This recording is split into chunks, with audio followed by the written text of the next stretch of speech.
and I'm from Hickory, North Carolina. I can already sense that many of you in the audience are thinking, I didn't know they had professional people in Hickory. I'm already up here breaking stereotypes. I moved to Hickory about 17 years ago, and when I first got to town, I was invited to a neighborhood cocktail party. I immediately started talking to a guy who, like me, had majored in accounting in college. And he went on to tell me that he took his first job in public accounting, but he quit that job after one day. Quit and enrolled in film school at the University of Southern California. I immediately hated this guy. That conversation tormented me for months. It was the first thing I thought about every morning when I woke up, stumbling into the shower, berating myself for not having the cojones to walk away from my illustrious career choice. 17 years later, I'm still costing toilet paper for a living.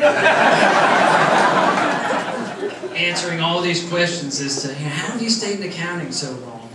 Just last week, my 16-year-old son asked me, Dad, how have you stayed in accounting and finance so long? I just looked at him and said, son, I was born this way. It's not a choice. But,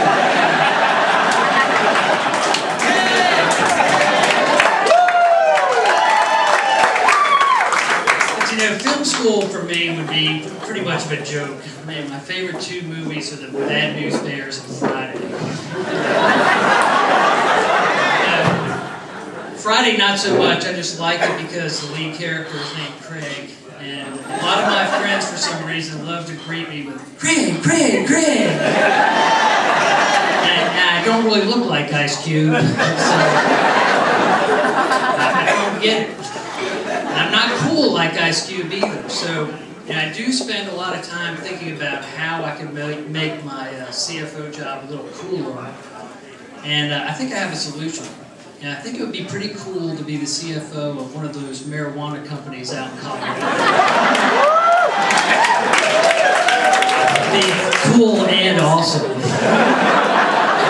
Because in that job, you would be able to exhibit many of the personality traits that you typically associate with a marijuana user while spearheading your company's efforts to legitimize what is very obviously a very illegitimate business.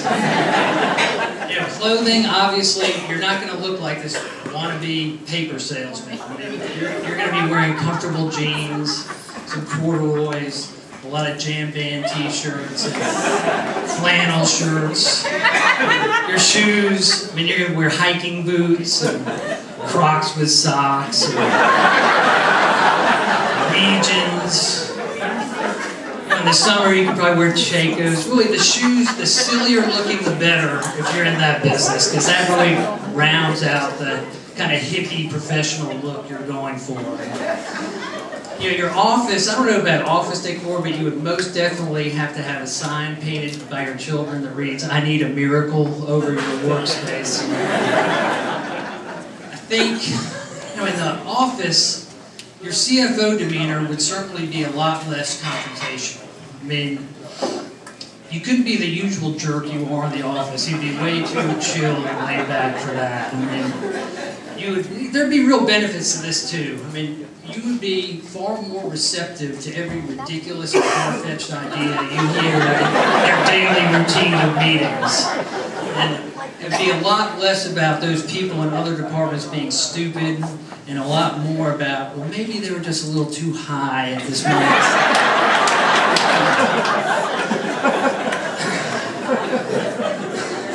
But in this job, it's really not going to all be about cool buzz and tasty waves. You're going to have a lot of challenges, and you're going to need to face them if you want to keep the state of Colorado happy with all the tax revenue you're generating. So, an example, inventory control is going to be a big problem.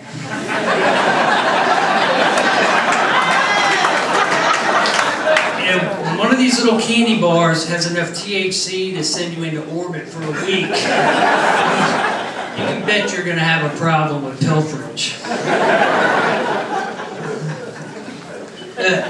On the other hand, I think interviewing for your new staff members could be a lot of fun.